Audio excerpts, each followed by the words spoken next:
আমার ছাদ বাগানে এখনও অনেক কাজ বাকি পড়ে আছে।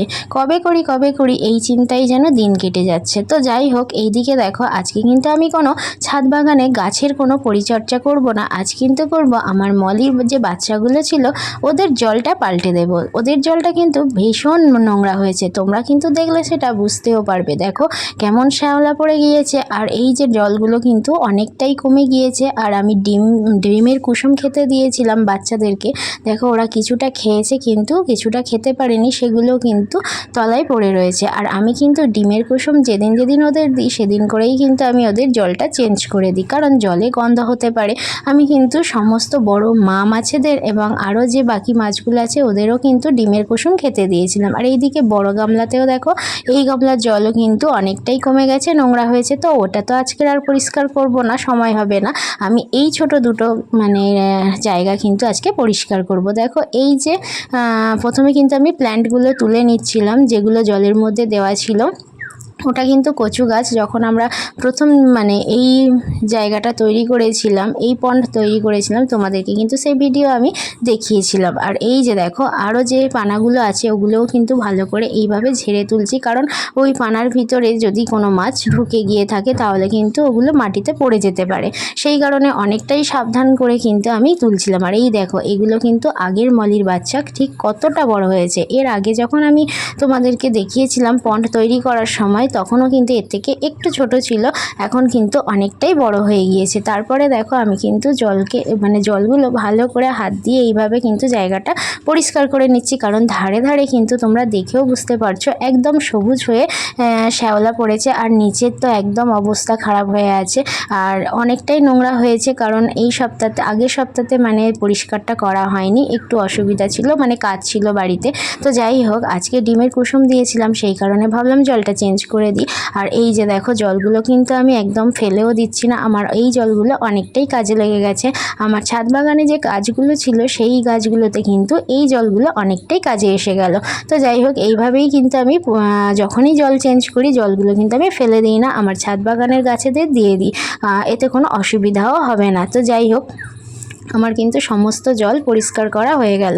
আর এই যে দেখো, পরিষ্কার জলটা এনেছিলাম, সেই জলটা কিন্তু এবার এতে দিয়ে দেবো। তবে হ্যাঁ, এইগুলো কিন্তু ভালো করে আমি হাত দিয়ে বেশি রগড়াইনি, কারণ যেহেতু এখানে প্লাস্টিক দিয়ে এটা করা, আমার নখ লেগে কিন্তু প্লাস্টিক ফুটো হয়ে যেতে পারে, এতে লিকেজ হলে জলটা কিন্তু বেরিয়ে যেতে পারে। তো যাই হোক, তারপরে কিন্তু পরিষ্কার করে আস্তে আস্তে বাচ্চাগুলোকে জলের মধ্যে ছেড়ে দিলাম। আর এই দেখো, পরিষ্কার জল পেয়ে এই বাচ্চাগুলো কিন্তু বেশ খেলা করছে। আর জলের পরিমাপটা দেখলাম অনেকটাই একটু কম আছে, আর যেহেতু এখন প্ল্যান্টগুলো দিতে বাকি আছে, তো চলো আগে প্ল্যান্টগুলো দিয়ে দিই, তারপরে কিন্তু জল কম আছে কি না বেশি আছে সেটা দেখে দেওয়া যাবে এখন। আর এই যে দেখো, যখন প্ল্যান্টগুলো দিলাম আর ওরাও কিন্তু এইগুলো দেখে বেশ মজা পাচ্ছিল। আর দেখো, আরও একটু জল আমি দিয়ে দিলাম, কারণ আমার মনে হচ্ছিল একটু জল কম হতে পারে। তবে হ্যাঁ, এখানে কিন্তু আমি বেশি জল দিই না, কারণ এই বাচ্চাগুলো কিন্তু এখন লাফাতে শিখে গিয়েছে। অলরেডি কিন্তু লাফিয়ে আমার দুটো বাচ্চা পড়ে গিয়েছে, কখন পড়েছে আমি বুঝতে পারিনি। তো যাই হোক, এরপরে কিন্তু আমার ছোট বাচ্চাদের জল চেঞ্জ করার পালা। দেখো, ওদের তো এখন আমি এইভাবে মালসার মধ্যে রাখছি, ওরা যখন একটু বড় হবে এইভাবে ওদেরও আমি একটা পন্ড তৈরি করে দিতে পারবো। তো চলো দেখো, তোমাদেরকেও কিন্তু দেখাবো এই বাচ্চাগুলো ঠিক কতটা বড় বড় হয়েছে। আপাতত এখন আমি ওদেরকে এই মগের মধ্যে রাখছি, কারণ এই জলটা যেহেতু চেঞ্জ করব, তার জন্য পরিষ্কার জলে ওদেরকে কিন্তু আমি এখন ধরে ধরে রেখে দিচ্ছি।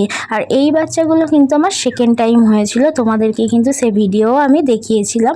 আর এই বাচ্চাগুলো যখন হয়েছিল প্রায় 30 থেকে 35টার মতো হয়েছিল, পরে কিন্তু যখন হয়েছিল আবারও কিন্তু 15 থেকে 16টার মতো বাচ্চা হয়েছিল। আর এই যে দেখো, আমি জল চেঞ্জ করছি দেখে আমার ছেলে কিন্তু চলেই এলো এইগুলো দেখবে বলে। তোমাদেরকে তো আগে বলেছিলাম, ও এইগুলোতে কিন্তু ভীষণ এক্সাইটেড, আর ও কিন্তু এগুলো দেখতে খুব ভালোবাসে, পছন্দও করে। দেখো, আর তারপরে কিন্তু আমি ভালো করে দেখে নিচ্ছিলাম আর এর মধ্যে কোনো বাচ্চা আছে কি না, কারণ যদি থেকে গিয়ে থাকে তাহলে যে জলটা ফেলবো এর মধ্যে দিয়ে তাহলে চলে যেতে পারে, সেই কারণে আগে ভালো করে দেখে নিলাম। আর এই যে দেখো, এই জলটা কিন্তু আমি গাছের মধ্যে দিয়ে দিলাম। আর যেহেতু এটা মালসার মধ্যে আছে, তবে কিন্তু এটা সাবধানেই করতে হবে, কারণ হাত থেকে পড়ে গিয়ে কিন্তু এটা ভেঙে যেতে পারে, তাই বেশি রগড়ানোও যাবে না। আর আগেরটাও তো প্লাস্টিক ছিল, সেহেতু ওটাও তো ফুটো হয়ে গিয়ে লিকেজ হয়ে যেতে পারে। তো আমার সবই এই রকমভাবেই এখন চলছে, কি করা যাবে বলো।